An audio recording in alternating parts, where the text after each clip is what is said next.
everybody. So this evening I listened to a webinar on building diverse libraries, hosted by First Book. And just so you know, the First book that's going to be read on Thursday is Amy Wu and the Patchwork Dragon. But what it did, and just so you know, this has got both an Asian author and illustrator. It made me reevaluate some of the stuff I've got on my shelves. And I can't help but do that every so often. I'm passionate about my books, and I just felt like switching some things up. Now, these shelves that you normally see in anything I've got going on, these are Cassius books. So I'm very, very conscious about what's on Cassius bookshelf.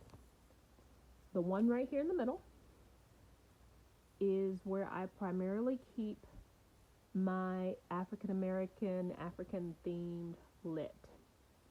Here's my thing, and you know I do an illustrated blackout every Black History Month. I actually arrange my books on my shelf, not by author, but by illustrator. My background's in fine art. A lot of these illustrators I know personally, and they're friends. But here is the thing that you might find kind of interesting. These books here, right, the ones I just panned over, have both a Black author and a Black illustrator. That makes a difference, okay? Both. The ones that kind of skipped, I just put this basket here in the middle. These books have only Black illustrators. See those? Okay. And I mean, it's a few of my favorites in here. They're not leaving my shelves. I'm just very conscious of the fact that they're a little different. And then I've got a few over here on this side that have Black authors and illustrators that are not Black. Now, I did that on purpose as well. I do understand how the industry kind of works. If you are an author and you create a book, you then turn that over to your publisher and they choose your illustrator. So this isn't always something that they can help, something that's in their hands. I recognize that. It is what it is. And a lot of the books that you see here that have Black illustrators but not Black authors, pure coincidence. Well, I don't know if it's coincidence or not. A lot of these are nonfiction based books. These are biographies and whatnot, and they're written by authors that specialize in whatever biography. But it was about a Black person, so the illustrator is indeed Black. Now, let me get you to my pet peeve now. And I'm going to say this, and this is my opinion and only my opinion. Over here, I have a stack of books. These books, to me, are very different. These are stories that we've seen for years. And they do have representation in them. This is Corduroy, by the way. This is a classic. But Corduroy, main character is a little Black girl. Corduroy is not by a Black author. I have this book, however. I have this book in both Spanish and in English. I also have a book here. This is Little Night Nochecita. Yuri Morales, she's if I'm not mistaken, her heritage is Mexican. But I love representation in these books. It kind of is what it is. Witch Puppy and Bo, Commander-in-Chief, Secretary of State. These are about the Obama's dog, my son loves books about dogs, and I think these are so cute and very interesting, but no, not a black author or illustrator, which it shouldn't be. I mean, it doesn't necessarily have to be. This was the president of our United States. So if someone wanted to write a book about the dog, that is fine, but they're on my shelf. Here is Rachel Isadora. This one's bilingual, but again, not a black author, not a Hispanic author. Here's another one. This is Ezra Jack Keats, and very much well known for his representation as far as the images that he created for his books, has been awarded many accolades for it. They are classics. We all know The Snowy Day, but this is not a black author or illustrator. You've probably seen these. Pass the Ball, Mo. There's a whole series of these Penguin readers. Not a black author, not a black illustrator. Vera Williams. I have this in Spanish. Un sillón para mi mamá. Not a black author or illustrator. Maybe Something Beautiful is a beautiful book. This was a JumpStart Read with a record book in the past. Only the illustrator is Hispanic. And I say Hispanic, and that's not exactly correct either. Latino is probably a little bit better. But I just kind of want you to know where I'm coming from on this.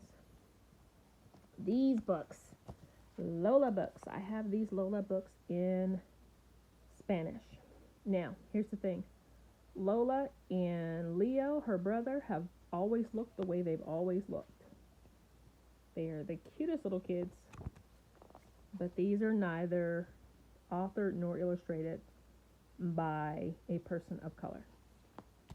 None of these.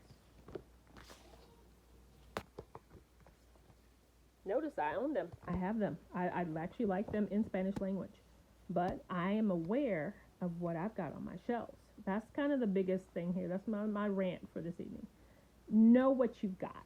Don't use books and think, oh, I've always had this and it has little cute black children on them, and just not know. That's your biggest thing there. This book, love it. The Fortune Tellers.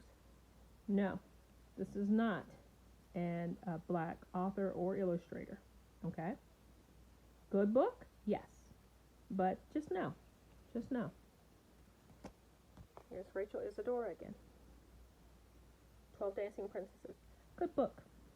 But you kind of get where we're going here now. Same thing. This one, I'll probably get some hate off of this one. Jabari Jumps. Yeah, it's beautiful. I love it. It's a very nice book. I only have this one. There are others in the series, Jabari Tries and some other ones, but you understand the mantra now. Just know what you got. This one is one of my favorites, especially if you've got a gifted kid. I think this is a cute story. Excellent Ed. And you're like, where's the representation in this? I'll show you. This entire family is gifted. This entire family is black, per the illustrations. But it does not have a black author or a black illustrator. Do I own it? Yes. But do I know? Yes. David's drawings. Same thing. David is the main character of the book. Story and pictures. Just leaving it there. This one will really shock you. Kevin's Kwanzaa. Good book. Good book on Kwanzaa. It is not black at all.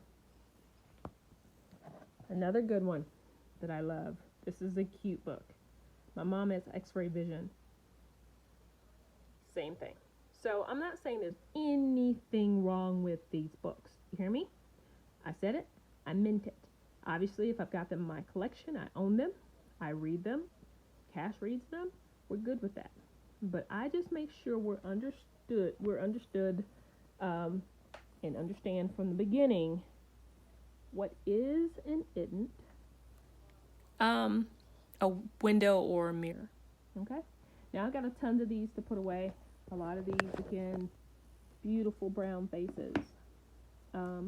This whole stack here is primarily, again, a little bit of everything. A lot of Spanish, French, a little bit of German. In this book, it is definitely a product of its time, but I do like these Rin Tintin books that are in German. A little bit of everything. Oh, I love this Alma Flor. So I haven't even touched on my pile of books in Spanish that are or not by Latino authors. Not even touched it. I know Yuri's fine. Yuri Morales, wonderful. But my point being is, I'll go through these as well. I will. And that's another first book. And this is actually translated into Spanish, but I do realize it is an Asian author representation. She's the author and illustrator of this. Another gorgeous book. Gorgeous book. I love these. Angela Dominguez. Wonderful. This is a Latina author. There's a little bit of everything here. But I'll do these later. I'm actually moving these to a different shelf. What's happening to all my books is I'm outgrowing my own self-made categories. So I'm having to move some things around and do some different things and switch out some of the books on Cash's shelf too. He loves his picture books, but it's time for him to replace a lot of these with his chapter books instead. So that's it. I'm off my rant for the night. Meg Medina was just in the first book, Diverse Libraries webinar. This is a great book too. Wonderful book. So that's it. I hope you guys have a great evening, and I'm going to do something about all these books I got on the floor now.